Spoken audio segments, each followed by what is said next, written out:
বাংলাদেশে প্রতি বছর অনেক মানুষ সাপের কামড়ের শিকার হন। তবে চিকিৎসকদের মতে অনেক ক্ষেত্রে সাপের বিষের চেয়ে ভুল প্রাথমিক চিকিৎসা, কুসংস্কার এবং চিকিৎসা নিতে দেরি করাই বেশি বিপজ্জনক হয়ে ওঠে। সাপে কামড়ানোর পর ওঝা, গুনিন বা ঝাড়ফুঁকের ওপর নির্ভর করা উচিত নয়। এতে মূল্যবান সময় নষ্ট হয় এবং রোগীর অবস্থা আরও খারাপ হতে পারে। একইভাবে কামড়ের জায়গা কেটে রক্ত বের করা, মুখ দিয়ে বিষ চুষে বের করার চেষ্টা করা বা আক্রান্ত স্থানে শক্ত করে দড়ি বা কাপড় বেঁধে দেওয়াও মারাত্মক ভুল। এসব কাজ সংক্রমণ, রক্তক্ষরণ ও রক্ত চলাচলে বাধা সৃষ্টি করে পরিস্থিতি আরও জটিল করতে পারে। এছাড়া ক্ষতস্থানে বরফ, আগুনের ছ্যাঁকা, চুন, পটাশিয়াম পারম্যাঙ্গানেট বা ভেষজ লতাপাতা লাগানো থেকেও বিরত থাকতে হবে।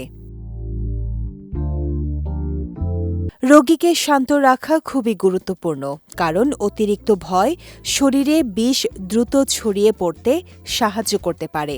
আক্রান্ত হাত বা পা যতটা সম্ভব স্থির রাখতে হবে এবং রোগীকে হাঁটাচলা করতে দেয়া যাবে না। ফোলা শুরু হওয়ার আগেই আংটি, ঘড়ি, চুড়ি বা টাইট জুতা মোজা খুলে ফেলতে হবে। পরিষ্কার পানি দিয়ে ক্ষতস্থান আলতোভাবে ধুয়ে নেওয়া যেতে পারে, তবে ঘষাঘষি করা যাবে না।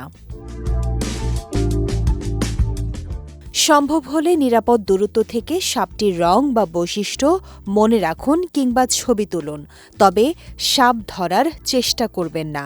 সবচেয়ে গুরুত্বপূর্ণ হল কোনো ধরনের বিলম্ব না করে রোগীকে দ্রুত নিকটস্থ সরকারি হাসপাতালে নিয়ে যাওয়া।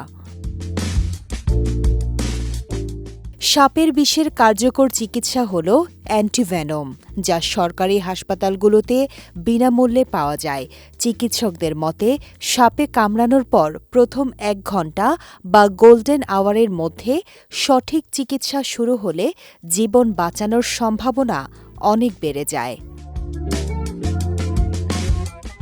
বিজয় টিভি নিউজ ডেস্ক।